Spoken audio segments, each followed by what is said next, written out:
Hello दोस्तों, नमस्कार। मेरा नाम राजीव कुमार हुआ और मैं बिहार राज्य वैशाली जिला से बिलोंग करता हूं। और हमारे यूट्यूब चैनल पे आप सारे देशवासियों को नमस्कार। और जैसे मैं बोलना चाहूँगा कि अभी हमारे देश में बहुत सारी ऐसी बहुत सारे लोग इससे बेरोजगार हैं, जो हमारे संस्था उन लोगों के लिए रोजगार लेके आई है, जिससे रोजगार के तहत मैं आपको कुछ बताना चाहता हूँ, कुछ समझाना चाहता हूँ, कुछ बोलना चाहता हूँ, ताकि आप लोग उसको सुन या समझें और उस पर अपना कार्य करें। जैसे कि कहना है कि हमारा सम्राट कंसल्टेंसी ट्रस्ट के द्वारा चलाए गए महिला सुरक्षा स्वास्थ्य देख रेख, भारतीय सर्व शिक्षा केंद्र और बहुत सारी योजनाएं जो हमारी संस्था चला रही है, जो हम इस पे कार्य देने का पूरे देश में एक ऐलान किया है कि सारे देशवासियों को यहाँ से कार्य दिया जाए, अपना रोजगार खुद वो लोग बनाएं और आत्मनिर्भर बनने का काम करें। तो पहले हम बात करेंगे कि महिला सुरक्षा स्वास्थ्य देख रेख हमें देती क्या है, हमें देने के लिए क्या है उनके पास। बहुत सारी ऐसी है जो दे रही है। जैसे पहला हमारा है शिक्षा, दूसरा है स्वास्थ्य, तीसरा है रोजगार, जो हमारा इस सम्राट कंसल्टेंसी के ट्रस्ट के द्वारा हमें दिया जा रहा है। पूरे देश में अभियान चलाया जा रहा है, जो हमारे हर घर में एक आदमी बेरोजगारी से एक रोजगार ले सके और अपना आत्मनिर्भर बन के अपने परिवार को चला सके। तो हम एक कहना चाहेंगे, एक उद्देश्य से हम पूरे देशवासियों से एक बताना चाहते हैं, कहानी के माध्यम से उनको बताना चाहते हैं कि इस कहानी को समझे और दिल से सुने कि इस कहानी में है क्या, हमें इससे क्या कुछ मिलने वाला है। चलिए स्टार्ट करते हैं उस कहानी का शीर्ष। पहले बताना चाहूँगा कहानी का मतलब ये है, कहानी का पहला स्टेप है एक माँ और एक बेटे। एक माँ और बेटे क्या करती है और उसको दिक्कत परेशानी क्या आता है, वो सारी उसके बारे में कहानी सुनाएंगे और फिर बाद में बताएंगे इस कहानी के माध्यम से क्या क्या आपको सीख मिलने वाला है। तो चलिए स्टार्ट करते हैं। चलिए, जैसे एक गांव रहता है, इस गांव में एक छोटी सी झोपड़ी है, उस झोपड़ी के बगल में एक बहुत बड़ा बिल्डिंग रहता है। उस झोपड़ी में एक माँ और एक बेटे उसमें रहती है और बगल में बिल्डिंग के अंदर एक बहुत बड़ा बिल्डिंग है, उसमें एक लड़का उसमें पढ़ता था, अपना ट्यूशन कोचिंग स्कूल जो भी करता था अपना रहता था उसमें। वो माँ बेटे बहुत गरीबी था, ऐसा गरीबी था कि मतलब वो एक दिन का खाना भी नहीं खा सकती थी।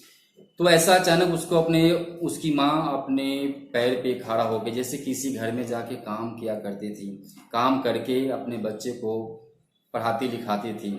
अचानक एक दिन ऐसे अपने बच्चे को पढ़ने के लिए भेजी। स्कूल जाता था लड़का, और लड़का पढ़ने के दौरान स्कूल में जाते समय 1 घंटा लेट से पहुंचता था। 1 घंटा लेट से पहुंचने पर मास्टर उससे पूछता था कि बेटा तुम इतना लेट क्यों आए हो। तो लड़का बताता नहीं था कि हम इतना लेट क्यों आए हैं, उसका कारण भी नहीं बताता था। लड़का इतना बोलता था, सर मेरे को जितना मारना है मार लो, लेकिन मेरे को पढ़ना है। मास्टर सवाल का जवाब नहीं देता और 2-4 पैने लगाता और उसको घर पे स्कूल में बैठाता और पढ़ाता था। उसको 1 दिन 2 दिन 3 दिन ऐसा हुआ। फिर चौथे 5वें दिन उसके गार्जियन को कंप्लेन किया, लड़के को माँ को कंप्लेन किया कि आपका लड़का हर दिन 1 से 2 घंटा लेट आता है स्कूल। इसके बारे में उसकी माँ को बहुत सारी दिक्कत आई, परेशानी है कि ऐसा मेरा बेटा क्या कर रहा है जो 1-2 घंटा स्कूल लेट से जा रहा है, इसके क्या कारण है। उसका बच्चा स्कूल से जाता है घर पे और अपने बेटे को बहुत मारता है। मारने के बाद उसके साथ साथ बच्चा जितना रोता उतना भी उसकी माँ रोती है, और रोते समय दोनों आपस में बहुत रोती है। 1 दिन हुआ, 2 दिन हुआ, 3 दिन हुआ, 4 दिन हुआ। एक दिन उसी बिल्डिंग से एक लड़का नीचे रास्ते से गुजर रहा था। गुजरते समय उसको देखा कि रो रही है। रोते समय उसके घर पे गया और घर पे जाने के बाद पूछा उससे, उसकी माँ से, कि क्या हुआ जो अपने बच्चे को मार के आपने खुद रोती हो और बच्चे को भी रुला रही हो, क्या कारण है। तो उसी दुखियारी माँ ने बोलती है कि ऐसा ऐसा है, अपने बेटे को इतना मैं दिक्कत परेशानी से अपने बच्चे को पाल रहा हूँ, पोस रहा हूँ। ये बच्चा नालायक निकल गया, जो पता ना स्कूल के टाइम पे 1 घंटा लेट क्यों जाता है, कहाँ रहता है, कुछ पता नहीं चलता। इस बात को सुनकर वो लड़का ने बोला, ठीक है आप ऐसा कीजिए, इस बच्चे को स्कूल भेजिए, मैं इसको देखता हूँ ये करता क्या है। स्कूल जाता है, उसके पीछे पीछे वो लड़का जाता है, लड़का जाने के बाद उसको देखता है वो लड़का करता क्या है। लड़का जाता है सब्जी मंडी में, सब्जी मंडी में जाता है और देखता है कि बहुत सारा सब्जी गिरा हुआ था, जैसे जो बैगन आलू जो भी है, उस सब सब्जी को इकट्ठा करके उसको बेचने का काम करता है, और बेच के उस दर्जी के पास जाता है और वो पैसा वहाँ पे जमा कर देता है। उस लड़का उसके पीछे पीछे जाके उस लड़के से कुछ नहीं बोलता, वो सीधे जाता है दर्जी के पास, पूछता है कि भाई आप इस इतने छोटे बच्चे से ही सब्जी क्यों बेचवाते हो। तो दर्जी बोलता है कि मैं क्यों बेचवाऊंगा, ये लड़का खुद मेरे पास आता है, बोलता है कि जब पैसा इकट्ठा हो जाएगा तो मेरे को बता दीजिएगा। इतना बोल के वो चला जाता है। पर डे जब स्कूल उसके पीछे जाता है, स्कूल भी जाता है उसको पीछे पीछे, तो बच्चा के पीछे पीछे वो लड़का जाता है, बोलता है मास्टर से, जब वो मार खाने के बाद अंदर स्कूल जाता है तो वो जो लड़के हैं वो पूछते हैं उनसे कि आप बच्चे को क्यों मारते हैं। तो बोले 1 घंटा लेट आता है। बच्चा बोलता है कि मेरे को जितना है मारना मार लो, मेरे को पढ़ाई करना है, मेरे को बोलने का कोई मौका देता नहीं है। बच्चा वो लड़का जो है इतना कहकर उससे पूछ के और चला जाता है, उसकी माँ को बताता है कि ऐसा ऐसा है। उसको माँ को बताने के बाद माँ भी बहुत रोती है, बोलती कि ऐसा मेरा बेटा वो क्या दिक्कत हो गया जो सब्जी बेचने का काम करता है। उसकी लड़का और उसकी माँ फिर दूसरे दिन उसके लड़के के पीछे पीछे जाता है और देखता है उसकी माँ अपने बेटे को देखता है कि सब्जी बेचते हुए दिखाई देखकर उस माँ उसकी बहुत रोती है। रोते रोते जब वो बच्चा उस अपने टेलर के पास जाता है, पैसा जमा करता है, पैसा जमा करके स्कूल चला जाता है, तो उसकी माँ उस टेलर के पास जाता है, पूछता है कि बेटा आप बताइए कि मेरा बेटा कौन सा गलती किया जो आप मेरे बेटे से इतनी बड़ा सजा मेरे बेटे को दे रहे हैं। तो दर्जी वो बोलता है कि नहीं, आपका बेटा को सजा मैं देने वाला कौन होता हूँ, आपका बेटा ऐसे खुद मेरे को बोला है कि जिस दिन आपके पास पैसा इकट्ठा हो जाएगा मेरे को बता दीजिएगा। तो बोला किस बेस पे पैसा इकट्ठा, किस लिए पैसा इकट्ठा कर रहा है बताइए मेरे को, तो पैसा इकट्ठा करने का मतलब क्या है। तो वही दर्जी ने बोला है मेरे से कि जब एक कपड़े का या सलवार सूट का पैसा जमा आपके पास हो जाए तो बता दीजिएगा, हम अपनी मम्मी के लिए एक सलवार सूट सिलवाना चाहते हैं। तो ऐसा क्यों, तो हमारे मम्मी के शरीर पे जितने भी कपड़े हैं वो फटे हुए हैं। ये बात को सुनता है उसकी माँ और वहीं पे बहुत रोती है, और रोने के बाद अपने बेटे को पीछा करती है और जाती है।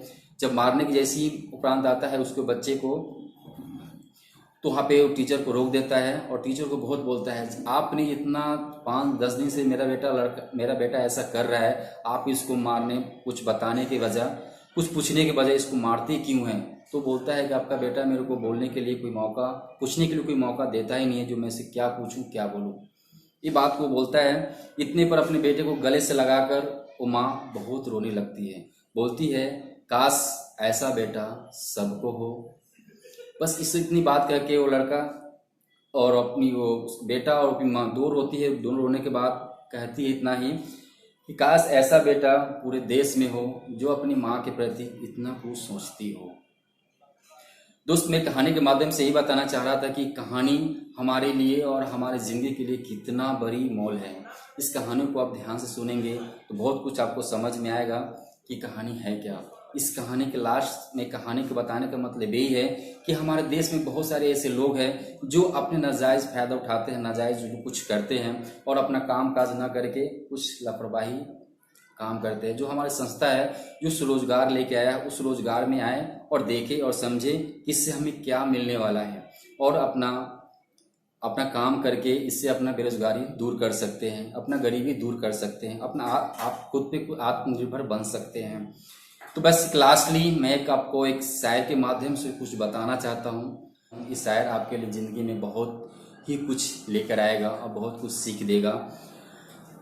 रख हौसला वो मंजर भी आएगा, रख हौसला वो मंजर भी आएगा, प्यासे के पास चलकर समंदर भी आएगा, प्यासे के पास चलकर समंदर भी आएगा।